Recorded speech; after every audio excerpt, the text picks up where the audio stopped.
presentación. Buenas tardes a todos, muchas gracias por venir. Hoy tenemos a una persona, ¿qué decir?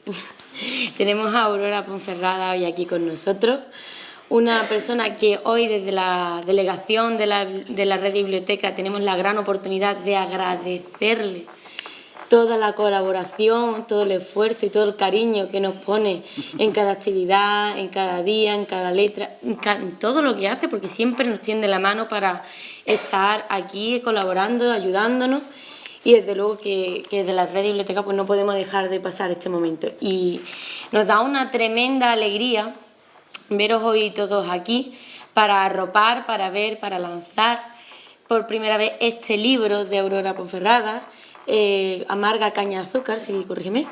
No, está bien. ¿Está bien? Y bueno, seguro que ahora nos van a hacer una presentación que nos van a dejar con la miel en los labios para... Fer, si no lo haces tú mejor que nadie... A Fer también hay que agradecerle mucho desde la Red de Biblioteca, ¿eh? Tanto. Bueno, pues no puedo decir nada más de Aurora, que así fue una estupenda profesora, es una estupenda persona con un gran corazón.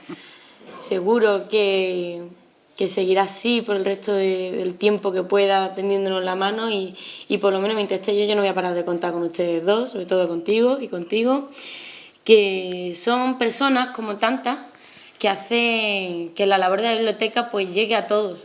Que parece una tontería, pero no. Este año hemos tenido la gran oportunidad de recibir el premio a la mejor biblioteca de toda la provincia de Cádiz, y sin personas como ellos que tuvimos la oportunidad de agradecérselo, desde luego que no llegaríamos hasta donde llegaríamos. Y bueno, no quiero entretenerme más, que estoy segura que Fer, para los que lo conozcamos, va a hacer una gran presentación junto a Aurora, y ya está. Muchas gracias por venir, muchas gracias por elegirnos, y sin más espero que leáis el libro de Aurora, que creo que me han dicho que ya hay lista de espera, hacen que quien lo quiere y no lo tenga que se vaya apuntando, y después haremos una pequeña ronda de preguntitas y estará para firmar a todas las personas que quieran. Corriendo. Así que sin más, se lo dejo a Fer. Gracias. Póntelo. Una solapa, tiene una solapa. Lo tengo en la mano mejor. Bueno, como tú estés más cómodo. Bueno, me alegra mucho de veros aquí en una presentación de un libro. Siempre lo digo, lo dije la otra vez y vuelvo a reiterarlo. Siempre que... Me lo acerco más, gracias. Siempre que un salón de actos se llena para una presentación de un libro es una gran noticia y tenemos que celebrarlo. Más cuando, en este caso, la autora pertenece al club de lectura de la biblioteca. Un club de lectura que ya lleva 6 años, que yo llevo durante 6 años, y que empezó revisitando un poco los clásicos, pero poco a poco hemos ido introduciendo nuevas cosas, y al final lo más importante era que un poco esas letras salieran también de nosotros, no se quedaran solo en reflexión, sino que se convirtieran en nuevas palabras, ¿no? Qué mejor que darle a una biblioteca que lo que ella nos da a nosotros, que son las palabras. Entonces, es muy de agradecer que tengamos en esta ocasión, que no sea ya el primer libro que sale, sino el segundo, la segunda presentación, y la gratificación de que la máquina está puesta en que salgan muchos más. Eso yo creo que es una de las cosas que alimenta y que hacen crecer a una biblioteca. Esperemos que sí. Entonces, bueno, mi experiencia con Aurora prácticamente es desde que fundo el club de lectura. Previamente yo llevaba un taller de escritura, ella fue la primera alumna que se apuntó, todo lo hace la primera, y tal y como llegó me presentó muy pronto las bases. Ella quería escribir, era su momento, quería escribir, y por eso es un gran placer tener aquí su primera obra, que no la única, porque hay, como yo siempre digo, hay muchas letras que se quedan en los cajones, pero todo tiene su momento. Esta, por suerte, es la que tenemos hoy aquí. Eso indica que hay brotes verdes, que se va a seguir escribiendo, que la labor está hecha y ahora pues lo que tenemos que disfrutar de lo que tenemos y empezar a prever lo siguiente. No me quiero demorar mucho más, lo que quiero es darle paso a ella porque la historia ya está escrita, pero lo más importante es la historia que se ha fraguado para que este libro llegue a nosotros. Yo creo que en una presentación eso es lo que no te vas a llevar leyendo el libro. Realmente tener las palabras de dónde se creó, dónde se fraguó la obra y los altibajos que ha tenido durante el camino y cómo al final se convierte en un objeto, para disfrutar todos los que amamos las letras como los que estamos hoy aquí. Así que, Aurora, Me toca. te doy paso, te iré interrumpiendo como suelo hacer en el taller, pero ahora mismo es todo tuyo, son todos tuyos. Bueno, gracias Fernando, no solamente por esto, porque no podría haber habido nadie mejor que él para que me presente y para que conozca mi obra, fruto de su trabajo, ¿vale? Y del mío, lógicamente. Y porque prácticamente me lo asignaste tú. Bueno, en principio quiero que sepáis de estos antecedentes míos, porque a mí siempre me ha gustado escribir, pero no tenía tiempo. Bien, mi afición por la lectura fue de niña cuando escuché una radionovela como fue Cumbres Borrascosas, de Emily Brontë. Una novela donde imperan las costumbres victorianas, la crueldad mental y física al que fue sometido su protagonista, ni lucecita ni amarrosa. La España de entonces se paraba para escuchar la radionovela, según Guillermo Sautier Casaseca, escritor de guiones radiofónicos, al igual que lo hace hoy el fútbol. Eran folletines lacrimógenos, melodramáticos, su voz era inigualable, seducían escucharlas. Yo no entendía que las mujeres lloraran al compás de los protagonistas. Luego, con el paso de los años, entendí que muchas de ellas se veían reflejadas en los pesares que soportaban los o las protagonistas. Su protagonista, Jicklin, hosco y rudo, me atrapó, me dejó pegada a la radio. Luego vino la escritura. Esos ejercicios de redacciones o bibliografía, todo eso ayudó a escribir. Y luego las cartas de amor, esas en las que yo me exponía a mi seductor, declarando todos mis sentimientos en una hoja en blanco. No obstante, ya tenía otro, que por su envergadura no me vi preparada para empezar a leer. Era Rayuela de Julio Cortázar, un libro olvidado en la acogedora ribera de un río junto a la fuente de la Teja en Montilla. La verdad es que comencé con las instrucciones que daba el autor y no me sedujo su lectura, y allí en la estantería permaneció varios años. Este libro, que con el tiempo supe de su valor y entonces lo leí. En Magisterio estudiamos el boom hispanoamericano, así se llamaba esa asignatura, y leímos 100 años de soledad, de Gabriel García Márquez, La ciudad y los perros, de Mario Vargas Llosa, y Rayuela de Julio Cortázar. Con el tiempo leí a Isabel Allende y me gustó. Cuando empezó el taller de lectura, volví a leerlos. Ya fui más consciente de ese enigmático realismo mágico. La verdad es que con el taller de escritura aprendí mucho, y la lectura de libros clásicos junto con los contemporáneos me han ayudado a realizar una escritura más estructurada y pensada, con técnicas de la escritura creativa, como los anagramas, el binomio fantástico, los cadáveres exquisitos, poesía en décimas espinelas, y todo porque él se quería y nos obligaba. No obligaba a nadie, ¿eh? No. Se obligaban ellos mismos. Yo me obligaba. Bueno, el primer libro que él nos pidió que leyésemos fue Alicia en el País de las Maravillas. A mí, la verdad es que no me gustó nada la propuesta. ¿Por qué? Porque yo venía de verlo en televisión y lo que yo vi en televisión pues no me gustó. Frankenstein o El bello Prometeo, de Mary Shelley. Me pasó igual. Había visto películas y la verdad que no me... Pero leerlo es distinto, totalmente distinto. Alicia hay que leerlo. ¿Por qué? Porque es una novela que juega con la lógica, para hacerle ver a los niños muchas cosas sobre la sociedad, sobre la vida.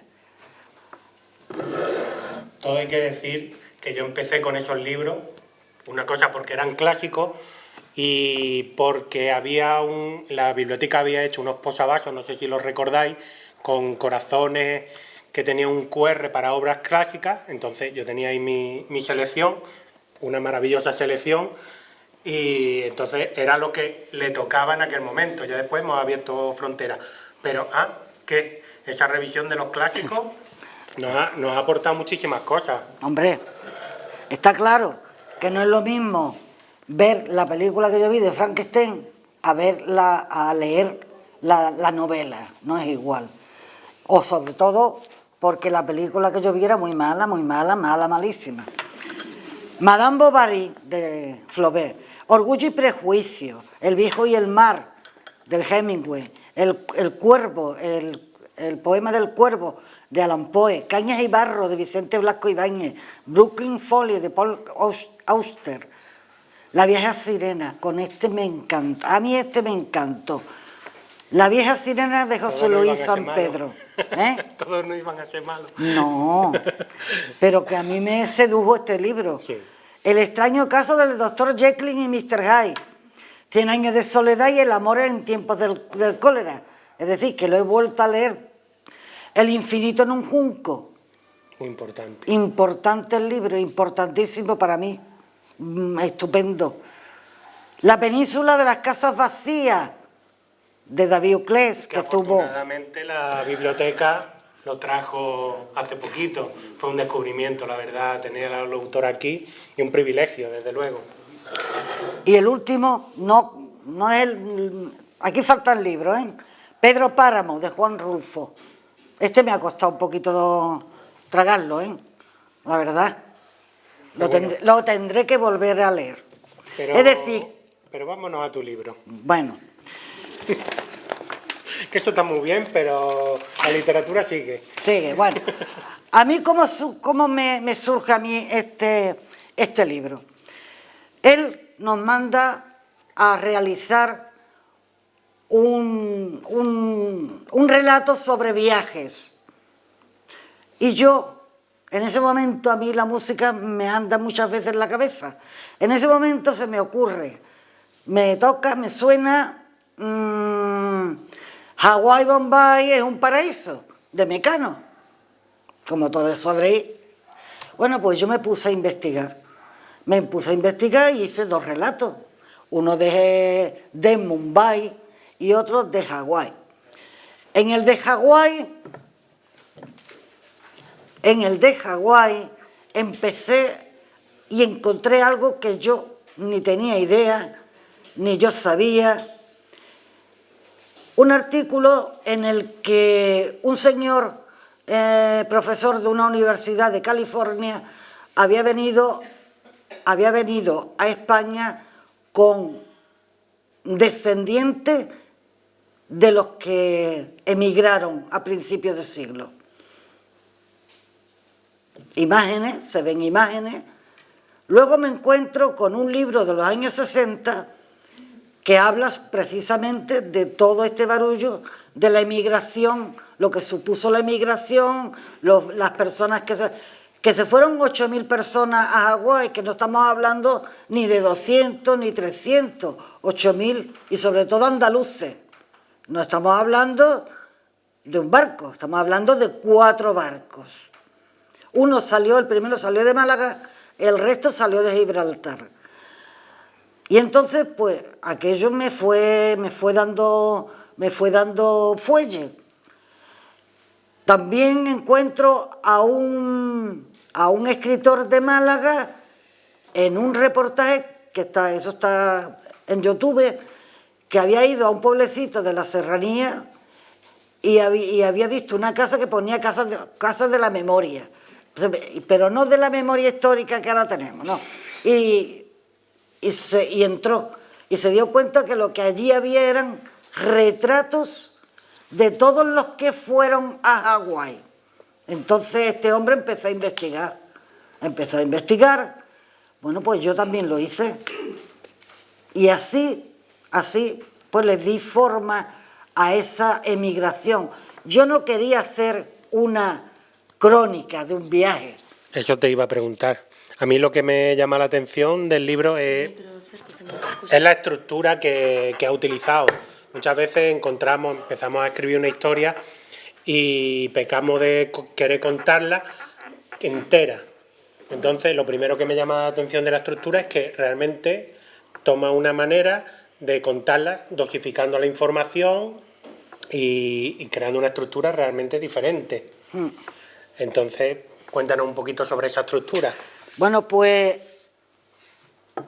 este libro ha tenido varios cambios porque lo he presentado anteriormente en otros concursos, pero como todo, como las cosas nunca se terminan, es como el pintor que tiene que dar el último brochazo y nunca lo termina, pues igual me pasó a mí con este libro. Lo he trabajado mucho, eso seguro. Le di la vuelta, lo cambié, le hice, bueno, hasta que ya por fin me gustó cómo quedaba. Entonces empiezo con un prólogo donde cuento quién cuenta la historia, quién es la protagonista de este libro. Se llama Lucía, es una profesora de la universidad que está haciendo su doctorado y ella quiere contar los antecedentes suyos, los antecedentes de sus abuelos, los que se quedaron en Hawái. Ella está aquí, ellos viven en Málaga, ellos están aquí desde el año 58, su padre se vino, su padre es de nacimiento hawaiano, y ella pues quiere contar la historia de sus padres, que son hawaianos, y de sus abuelos, sobre todo la pericia de sus abuelos. En Motril, donde yo sitúo la novela, aparte de Hawái y de la India. En Motril la familia tiene una hacienda dedicada, mediana, no muy grande ni muy pequeña, dedicada a la caña de azúcar, pero con el tema de la guerra de Marruecos, el tema que se llevaban a los chavales, a los jóvenes y a los no tan jóvenes, a la guerra, a las minas. Luego la Primera Guerra Mundial, el estrecho se iba a hacer innavegable para el comercio. El señor Wilkinson, que es el dueño y el colonialista, le compra la hacienda a tu abuelo a condición de que se vaya el abuelo con ellos, la abuela también, con ellos a trabajar a Hawái. Se lo piensan, ven las posibilidades que tienen y deciden coger ruta. Ellos se habían casado y la mujer pues sigue al marido, porque a ella también le gustaba. Entonces, esa es la historia. Y Lucía pues se dedica a recabar información de esa historia de sus abuelos. ¿Cómo? Primero, pues ¿cómo? Investigando en las bibliotecas en Madrid, en los archivos en Málaga, visitando lo que ha podido visitar ella para recabar toda la información.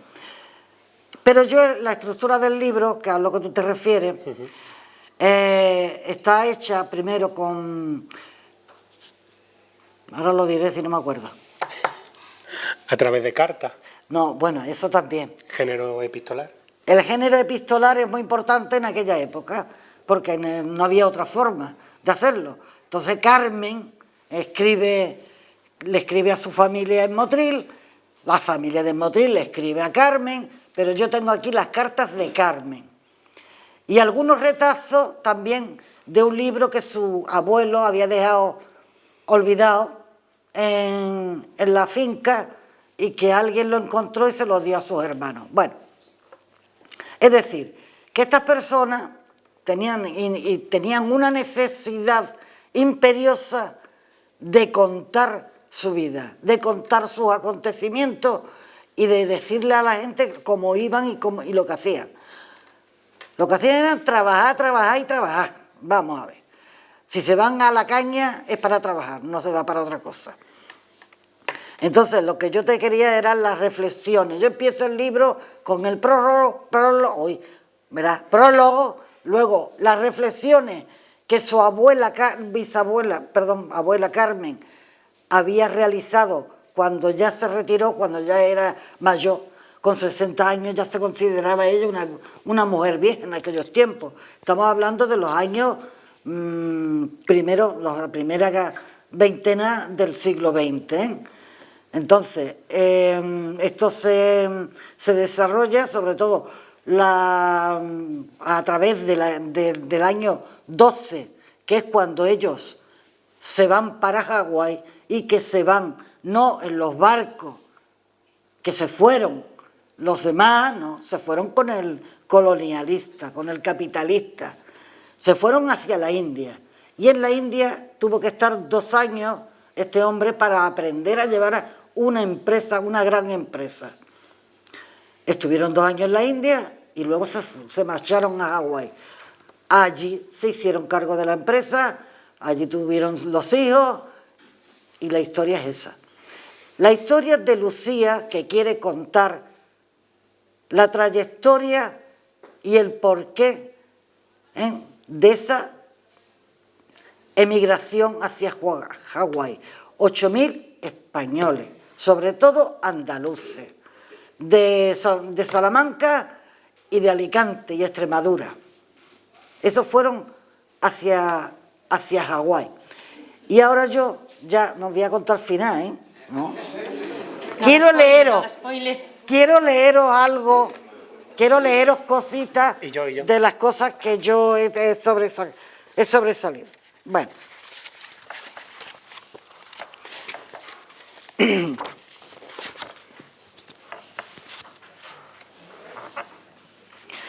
Carmen. Este cuaderno que comienzo no lo realizo con la intención de que otros lo lean. Es sobre todo para mí, para que yo no olvide, si llega el caso, la vivencia que estas tierras, con todos los acontecimientos habidos, sean rememoradas por mí y que cuando yo ya no esté, desaparezca o lo que quieran hacer, porque sé que mis hijos o mis nietos querrán leerlo. Y lo comienzo en plena madurez, cuando la familia ha dado un cambio y han ingresado otras personas y seguirán llegando como es natural.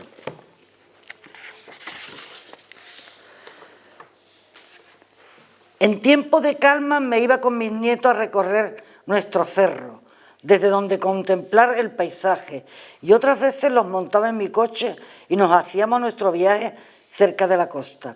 Y allí admirábamos cómo el Pacífico reventaba en nubes de espuma sobre la costa, o a lo lejos las nieves perpetuas del Mauna Loa, que después de unos años dormidos renacía con todo su esplendor, pegándonos unos sustos increíbles. A pesar de los huracanes, volcanes y el clima, que de vez en cuando nos pegan unos sustos horribles, una vida dura de trabajo era lo que prevalecía y mi familia estaba allí. Eso era lo único que me importaba. Después de la única visita que realicé a mi querida tierra, supe que no volvería, aunque siempre albergaba la esperanza.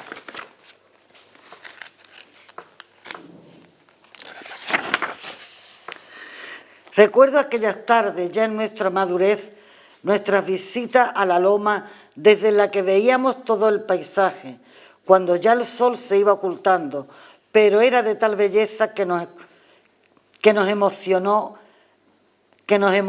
tanto que hicimos el amor en aquellos atardeceres de nubes rojas y una sutil brisa rozaba nuestros cuerpos desnudos. Qué bonitos recuerdos, cuánto nos hemos querido y sigo queriéndote, aunque ya no estés.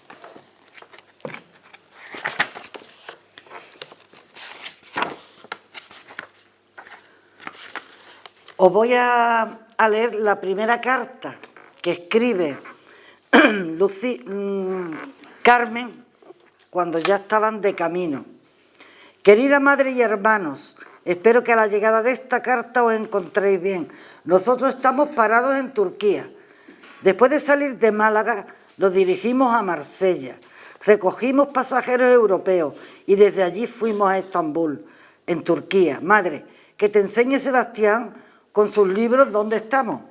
Aquí también recogimos a pasajeros y reportaron combustible y comida.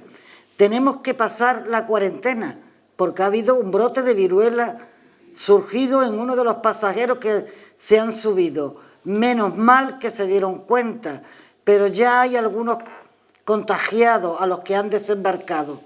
Hemos estado 40 días parados, lo que nunca había visto antes. Nos pusieron máscaras de tela, nos tapaba la nariz y la boca y nos lo atábamos detrás con lazos que nos anudábamos y no podíamos salir de nuestra zona.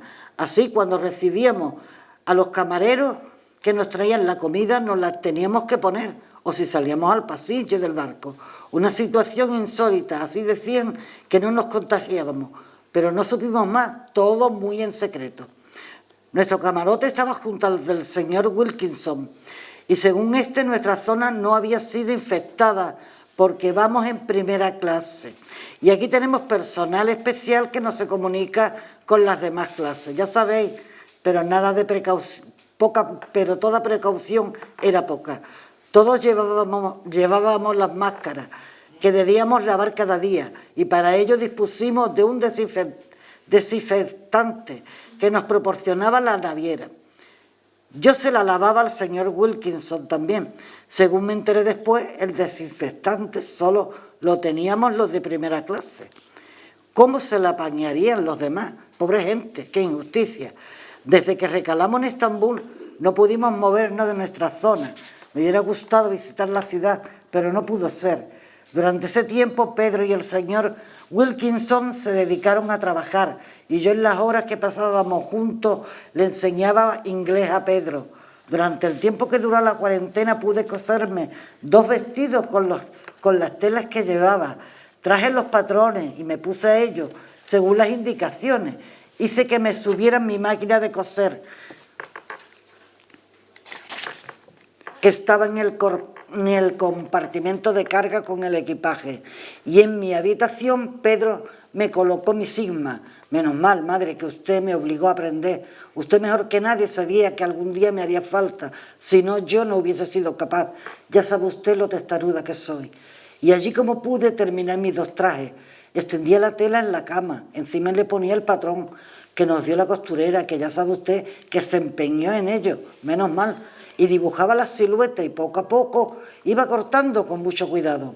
Las horas se hacen interminables sin poder moverte, ni pasear, ni dentro ni fuera del barco. Algunas veces me pongo a coser en la terraza. La brisa es reconfortante, pues hace todavía mucho calor.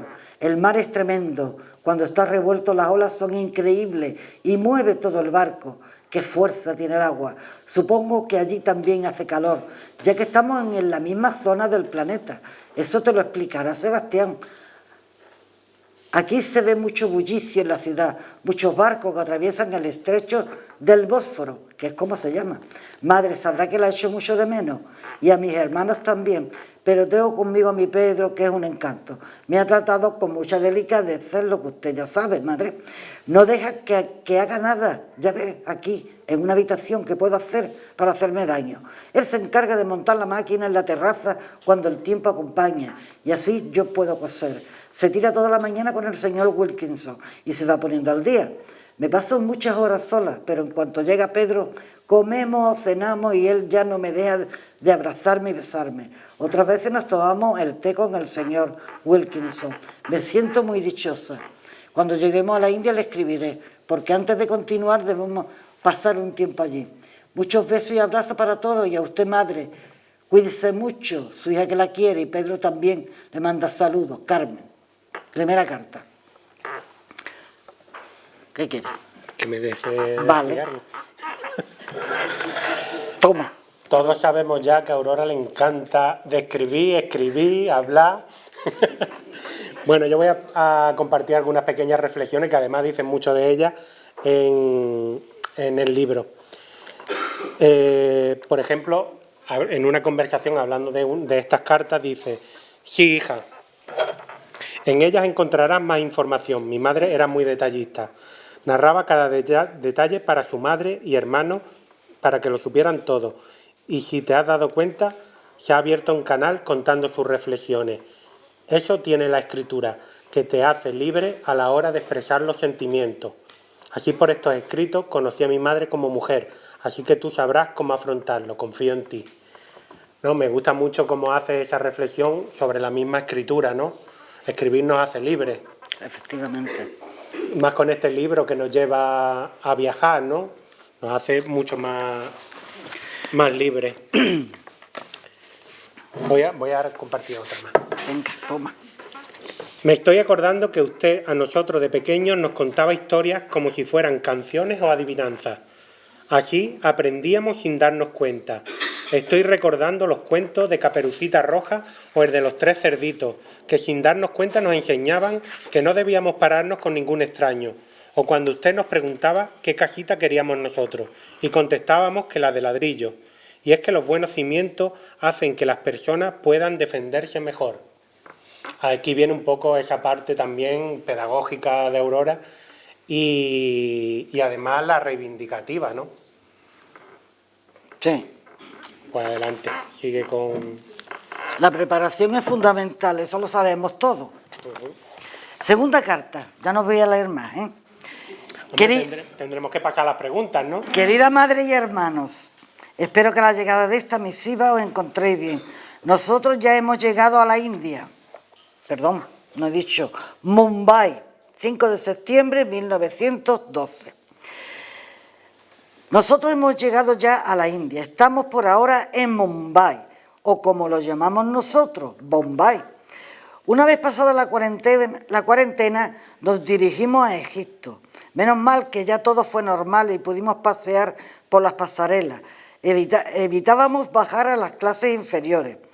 Pasamos el canal de Suez, algo insólito, una construcción que ha unido el mar Mediterráneo con el mar Rojo, que así es como se llama el que baña las costas de Egipto. No es que el agua sea roja, sino que se trata del tono que le dan las algas que en las profundidades habitan, o eso nos lo explicó uno de los marineros, así como otros países del Cuerno de África y la península de Arabia. Una enorme construcción de la que, según el señor Wilkinson, las obras de excavación comenzaron el 10 de abril de 1859 y 10 años después fue inaugurado por Su Majestad la Emperatriz Eugenia de Montijo, esposa del emperador francés Napoleón III. Su madre era española, aunque anteriormente fue otro barco el que realizó el primer viaje, como es de costumbre.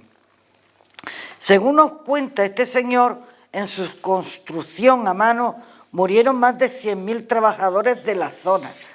Pobres criaturas obligadas a trabajar en aquellas condiciones. No me lo puedo imaginar. Entre las dos partes del canal viajábamos despacio, encajonados. Aquello resultaba inverosímil, una experiencia que no olvidaré jamás.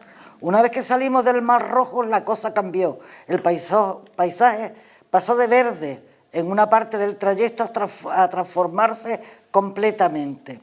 En la mayor parte nos encontramos muchos desiertos que vimos conforme íbamos avanzando, sobre todo a la costa de la península de Arabia. Nunca había visto yo dunas de arena tan enormes, ese color amarillo que se refleja cuando les da el sol. A veces era tan intensa la luz del desierto que dolía en los ojos, y ese paisaje nos acompañó hasta dejar la península. Nunca había contemplado las tormentas de arena.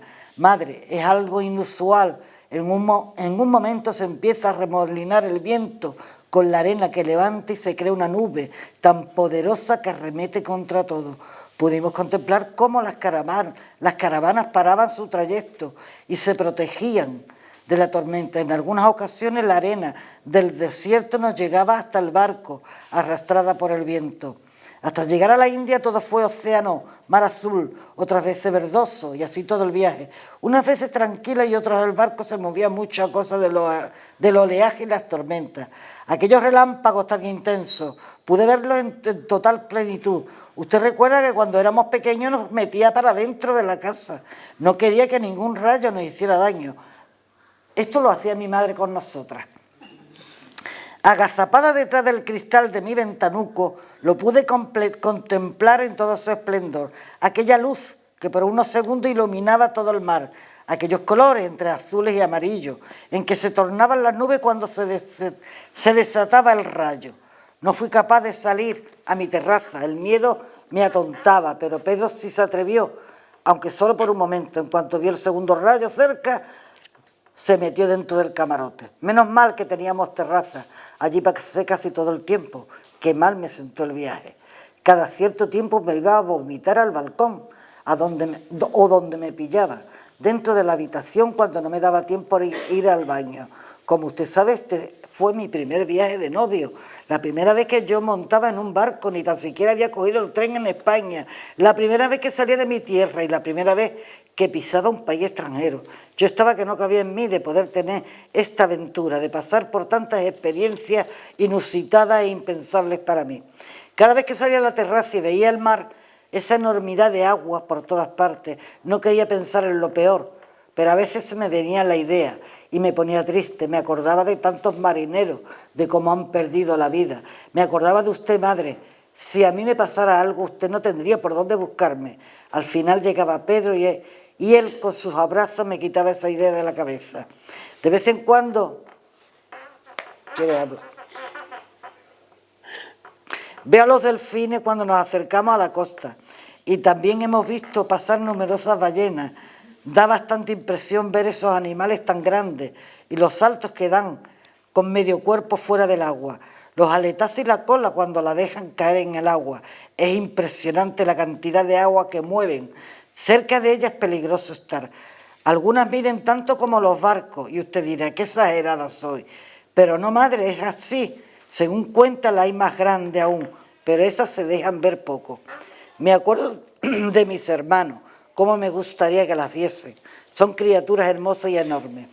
Y por fin llegamos a Bombay. Es una ciudad enorme, por lo que he podido ver desde el mar. En otra ocasión os escribiré, una vez instalado en la plantación. Muchos besos para todos. La que os quiere y nunca os olvidará, vuestra hija y hermana. Muchos recuerdos de Pedro también, Carmen. Ya no leo más. Un viajazo. No, ahí hay más cosas. Voy a compartir una muy cortita. Dice que el tiempo lo cura todo, y no es así. Se lleva dentro del corazón y en cuanto menos lo esperas sale a flote y te da un bofetón. Por un lado están los viajes exteriores y los viajes interiores. Bueno, alguna cosita más. Tendremos que dar también ronda de palabras a los demás, ¿no? Dos o tres preguntillas, por lo menos. Venga, ¿ya queréis que termine? Manitas. Bueno, No, yo sí me gusta. no. Bueno, pues... dime. Te voy a preguntar cuánto tiempo has estado en Oh. la realización de tu novela. Que tiene que ser... Mira, yo empecé en el 19, ¿vale? Esta novela la empecé en el 19. Lo que pasa es que la he presentado a diferentes concursos en diferentes años. Y yo ya, esta vez dije, esta va a ser la última vez que yo presente esta novela. Me daba hasta congoja, porque la he trabajado mucho, por lo menos para mí. A mí me ha costado mi esfuerzo y mi tiempo.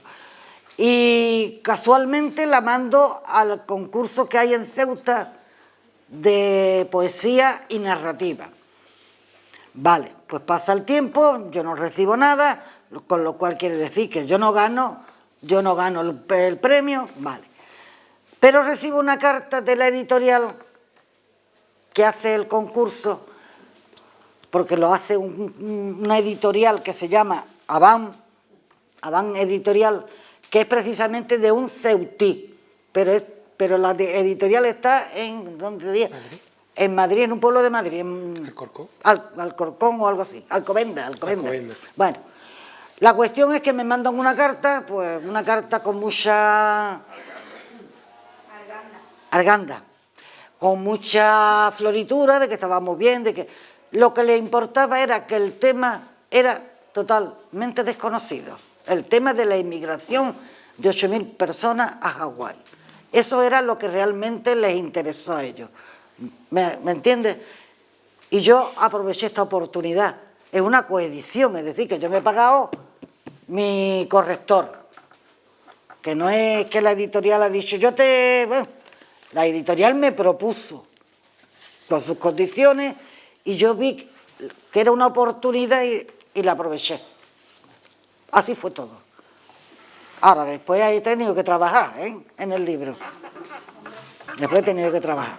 A ver, David Uclés se tiró 8 años con su novela también. Y la llevó por muchas editoriales. 15. 15, es verdad, 15, 16. 15. La llevó por muchísimas editoriales que le tiraban para atrás. O sea, que es que no hay tiempo para editar, realmente. Yo siempre lo digo, que mientras más tarde, eso va como los buenos vinos, van cogiendo, la reescritura van cogiendo solera. Bueno, si quieres puedo seguir leyendo, otras cositas. Ah, que ya no queréis que escucharme, vale. Aurora, la Venga. historia es que ellos lo lean. Claro. Bueno, pues si alguien más tiene alguna pregunta más. Venga. Emocionalmente, ¿a quién le dedicas este libro? Emocionalmente, aquella. A Concha, A mi amiga Concha. Emocionalmente. Porque yo creí que no iba a llegar, Yo creí que no iba a llegar. yo al final del libro, buen libro a mi final. Estuviste muy mala, Concha. Ya. Y yo decía que no va a llegar, que no va a llegar. Venga. ¿Qué se siente al ser la Pardo Bazán de San Roque? ¡Ay, por favor! Por favor, la Pardo Bazán. Hombre, por la edad, ¿no? Pues mira, que yo a los 69 años haya publicado un libro no tiene un mérito, que digamos, no tiene mucho mérito, ¿no? Sí que tiene. Hombre, tiene mucho mérito, pero que tú has publicado mucho antes y más que yo. Sí, yo soy Pérez Galdós. La Pardo Bazán. Ah, mira, a mí, de Pardo Bazán he estado últimamente, no sé por qué, la están sacando por muchos sitios ahora. También en eso yo me veo identificada porque es una mujer que luchó por la mujer, que luchó por su estatus, por su idea. Era de dinero. Por eso es un elogio, Era de dinero, por lo tanto cabe se lo duda. podía permitir. Ella era de dinero, ella tenía dinero. Era gente de pudiente y pudo conseguir llegar hasta donde llegó. Porque Luego Carl Franco le quitó la casa. sí, es verdad. Aurora, ¿el tema para el próximo? que ¿Tema? 8 años no quiere decir que... tiene un montón de temas. Tengo un tema, que estoy trabajando en ello, lleva ya mucho tiempo, que es sobre, vamos a ver, relacionado un poco con las enfermedades mentales. No, yo no me voy a meter en profundidad, Yo muy ligerita porque yo no soy especialista en enfermedades mentales, pero van a pasar muchas cosas ahí en ese libro relacionadas con el tema. Ahí lo dejo, yo no sé si terminaré o no lo terminaré, pero Sí. ahí está. Si lo termina, que aquí tenemos que hacer las reuniones. Un librito al año de alguno del club, no está mal. Juan Carlos, ¿cómo va el tuyo? Bien. Él presentó también, él es compañero del club del taller de escritura y lectura, porque está todo junto. Sí, total. Empezamos con escritura, porque tú empezaste con nosotros con escritura. Luego te metieron el de lectura. Y después se fusionó. Se funcionó. Bueno, pues nada. Muchas gracias a todos. Muchas gracias, concejala. Rocío, Pati. Rocío, por sus palabras hacia mí. No mentí. No, ya lo sé que no. Bueno, muchas gracias a todos y los que no están firmados ya firman.